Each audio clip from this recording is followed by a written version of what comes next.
Gentili telespettatori, ben ritrovati. Io e Aurora siamo pronte a girare il mondo. Dove andiamo Oggi oggi? andiamo dall'altra parte del mondo, andiamo in Cina, ma guardiamo prima le ultime notizie con questo servizio.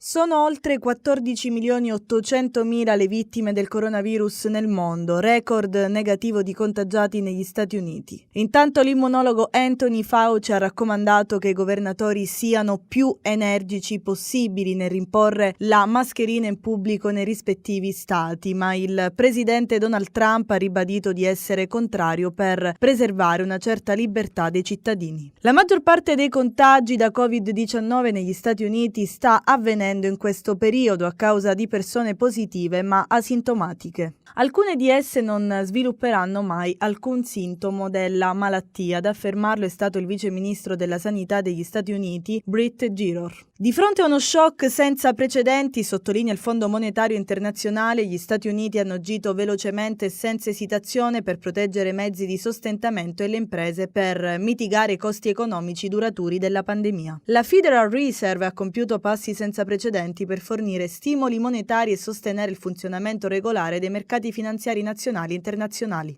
In Brasile si sta registrando un sensibile aumento della disoccupazione. Ultimamente il tasso relativo ha giunto alla percentuale più alta in 2 mesi. Secondo l'Istituto Brasiliano di Geografia e Statistiche, in base ai dati 12,4 milioni di persone sono risultate disoccupate. Lockdown in Israele. Il governo ha deciso di reintrodurre una serie di misure, tra cui alcune forti restrizioni nel tentativo di contenere la nuova diffusione del coronavirus, che negli ultimi giorni ha visto un'impennata dei casi. Saranno di nuovo vietate le riunioni con oltre 10 persone negli spazi pubblici e con oltre 20 all'aperto. Torna il lockdown anche in Cina. Nel capoluogo della regione dello Xinjiang, nell'estremo nord-ovest della Cina, con 3,5 milioni di abitanti, è ferma la linea della metropolitana e sono stati cancellati voli in arrivo e in partenza. Il South China Morning Post, basandosi su post diffusi sui social media, racconta di scene di panico nei supermercati dopo l'annuncio di limitazioni agli spostamenti in alcuni complessi residenziali. Fermeremo la catena di trasmissione, ha promesso il Partito Comunista Cinese, rafforzeremo il controllo nei luoghi affollati. E se il coronavirus fosse esploso in Cina già ad ottobre scorso o ancora prima? La tesi che ha infiammato subito la discussione internazionale arriva da uno studio condotto da Harvard Medical School, Boston University e Boston Children's Hospital e rischia di sconvolgere ogni quadro di riferimento attualmente disponibile sulla pandemia in corso. E noi rimaniamo proprio in Cina a presentare la nostra ospite. Martina Cirillo è un'insegnante di italiano, vive a Pechino ed è originaria di Napoli. Buon pomeriggio Martina! Ciao Martina, grazie per aver Buon accettato il nostro pomeriggio, invito. Wow, sei splendida! grazie a voi. Complimenti! Hai anche dei lineamenti molto È Grazie, vero, metaforici, sì. sì. Allora Martina, grazie, grazie com'è la mille. situazione a Pechino, in Cina, a causa di questa emergenza? C'è molto da dire, immaginiamo. Sì, allora, come sapete, in Cina la situazione del virus è cominciata da praticamente dall'inizio, perché la Cina è stata il primo paese che ha dovuto affrontare l'emergenza virus. Intanto io mi trovavo proprio in quei giorni fuori Pechino, ero in un viaggio di piacere a Shanghai e durante quei giorni tra il 20 e il 22 gennaio, insomma, era trapelata qualche notizia, ma non c'era ancora nulla di ufficiale. E proprio in quei giorni poi ho sentito le notizie dai telegiornali internazionali e ecco, sono salita su a Pechino di corsa, ho dovuto interrompere il viaggio che mi avrebbe portato giù oltre fino al sud, tra l'altro per la prima volta della Cina, e da lì poi ci siamo incominciati a barricare in casa. Tra Ma Martina, l'altro insegnando scusa, in ma si Shanghai. sapeva già, trapelava qualcosa sul virus ancora prima di gennaio? Perché qui, diciamo, è arrivata qualche soffiata, pare che questo virus fosse già già da novembre, fosse, dicembre che fosse da novembre e circolava. dicembre in circolazione. Tu lo confermi? Sì, in realtà i primi casi c'erano stati già a fine dicembre, quindi già appunto dal 2019, non a caso è stato chiamato Covid-19 proprio perché appunto 19 è l'anno appunto 2019, quello in cui si è verificato qui il primo caso in Cina. Però ecco, quello che sapevamo noi era che si trattava di una polmonite che veniva attraverso il consumo di pesce o comunque di pesce fresco, ecco, Sì, certo, all'inizio c'è perché stata molta confusione sull'argomento, ma Martina, tu come l'hai sì. vissuta questa emergenza? Sei stata tutto il tempo lì in Cina, a Pechino, e a Pechino che restrizioni hanno adottato? Allora, a Pechino dal punto di vista mio lavorativo, hanno adottato e stanno ancora adottando delle restrizioni, molto, diciamo così, severe. Per esempio le scuole private ancora non hanno aperto, ehm, e all'inizio, io almeno sono stata chiusa in casa per 56 giorni e dopo, ho incominciato a uscire e insomma ho Ma dovuto come fare delle potevate uscire? Avevate richieste. bisogno, insomma, di un permesso? Noi avevamo un'autocertificazione, avevate qualcosa di simile? Sì, infatti noi dovevamo chiedere un permesso di uscita e questo permesso ci viene, ancora tutt'oggi è valido e ci viene concesso soltanto sulla base di alcune verifiche che vengono fatte tramite WeChat, che permette di scaricare un'app praticamente collegata, ovviamente Cioè, quindi che avete si un'app collega alla che situazione monitora la sanitaria. situazione, tutto digitale. Esatto, tutto completamente digitalizzato, ed è presente anche il nostro documento, insomma viene dichiarata la situazione sanitaria della persona nello specifico e questa app appunto, come devo dire, registra, effettivamente la qualità dello stato di salute, della persona e Martina, tu permette hai non solo pensato di durante avere. quel periodo di voler rientrare in Italia? Se sì, hai avuto delle difficoltà? Sì, sì. Ci ho pensato però per un periodo molto, molto breve, è stato un momento molto breve perché, ecco, lì per lì ho detto vado, però poi ho visto che insomma ho capito che comunque questa situazione avrebbe avuto anche delle ripercussioni negli altri paesi e quindi ho pensato, ecco, di stare qui in casa per come Certo Martina, insomma stava giustamente, andando infatti la poi come situazione. abbiamo visto dalla Cina è arrivata in maniera anche drammatica qui in Italia. Ma cambiamo argomento adesso Martina, cerchiamo di uscire da questa situazione emergenziale almeno a parole. Tu come mai ti trovi a Pechino? Da quanti anni vivi? E sei un insegnante di italiano? Sì, Ma esatto. l'italiano è una Allora lingua richiesta a Pechino, Martina?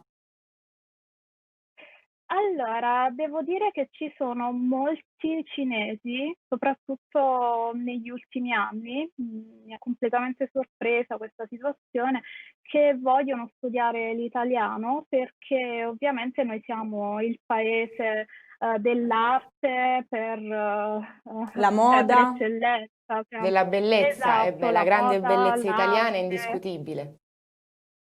E infatti tutti quelli che insomma vogliono studiare l'italiano in un certo senso vanno in Italia proprio per studiare l'arte, la moda, la fotografia Ma tu e Martina infatti noi lavori in siamo proprio o presso alcuni sì. istituti? No, io sono proprio insegnante in un istituto di lingue privato. Sono anche esaminatrice ufficiale insomma, per tutti coloro che vogliono affrontare l'esame di lingua e avere la certificazione necessaria per poi poter andare in Italia a continuare E i come loro è studi. iniziata la tua carriera professionale lì?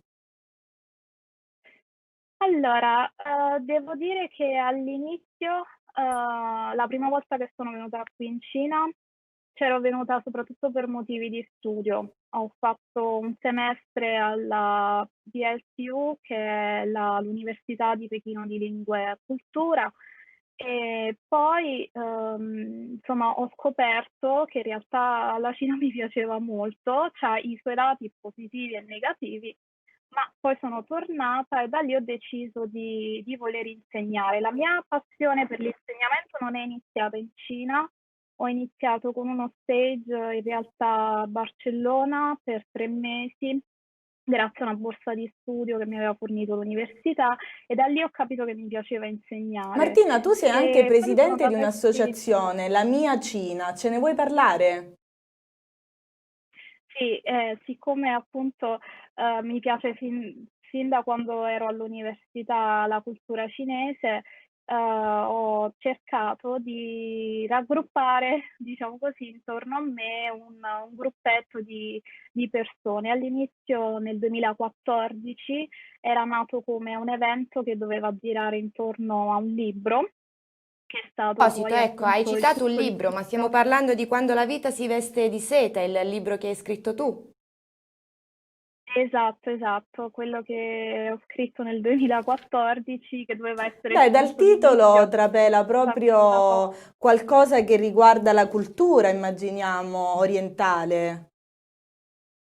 Sì, è un libro di narrativa, una storia di narrativa presente su Amazon, che parla di due ragazze, una cinese che in realtà ha vissuto sempre in Italia e un'altra ragazza che è svedese, però ha vissuto in Cina, e quindi l'ho chiamata così proprio perché ho chiamato il libro così proprio perché c'è un'unione di queste due culture che si uniscono in maniera un po' strana e curiosa, e diciamo presentano la realtà cinese agli occhi di un'italiana. Poi Martina, la tua associazione ha anche un canale YouTube attraverso il quale tu dispensi una serie di consigli e di indicazioni su quella che è la vita e la cultura cinese, esatto? Esatto, diciamo che attraverso il canale cerco di, non so, dare dei consigli, appunto come avete detto voi, e anche di suggerire, non so, ecco, dei posti carini dove poter mangiare, oppure esperienze di vita che ho fatto a Pechino, perché Martina, tu forse, come ti sei ecco, potrebbe approcciata essere. alla cultura orientale? Hai imparato sin da subito la lingua, per esempio? Ehm, sì e no, nel senso che io ho iniziato all'università proprio da zero, non sapevo nulla, e mi sono iscritta anche un po' a cinese, devo dire la verità, per caso, perché era stata una mia amica che mi aveva consigliato, insomma, di frequentarlo. Io mi sono incuriosita, mi è piaciuto perché io in realtà sono una grande appassionata di lingue, e dopo aver studiato lo spagnolo, l'inglese e il francese al liceo linguistico ero Beh, anche alla ricerca giustamente di ti qualcosa mancava il di cinese. nuovo. Martina, prima di salutarci, visto che hai detto che dispensi consigli anche per quanto riguarda l'alimentazione, e io vado matta per la cucina asiatica, vorrei sapere da te qual è il tuo piatto preferito che hai magari scoperto quando sei arrivata lì, che non è poi occidentalizzato come possono essere altre. Guarda che belli, guarda che fame, tra l'altro. Altre pietanze. Qual è Sì, il ne ho tuo piatto scoperti preferito? tantissimi. Il mio piatto preferito è un panino, che è un sandwich cinese, che però non è fatto, diciamo, come se fosse il pane, è con ostro, ma è a sfoglie, un po' una sfoglia, e dentro è ripieno di carne bollita e verdure, Come si ed chiama, è, Martina, ed è questo ottimo. piatto? Allora, in cinese si chiama Rojiamuon, che vuol dire, ecco, panino ripieno di carne, quindi è praticamente Semplice. un panino. Bene Martina, magari lo assaggeremo un giorno nel nostro effettivo viaggio che faremo prima o poi a trovare tutti i nostri ospiti, verremo anche da te ad assaggiare questo sandwich. Noi ti Martina, ringraziamo, Martina. esatto, Esatto. grazie davvero per essere stata Grazie a nostra ospite e voi. per averci fatto scoprire questo mondo In bocca al lupo affascinante. per tutto. Grazie. Ciao Martina, grazie. Bene, e adesso dopo questa tappa a Pechino, Rassegna stanca.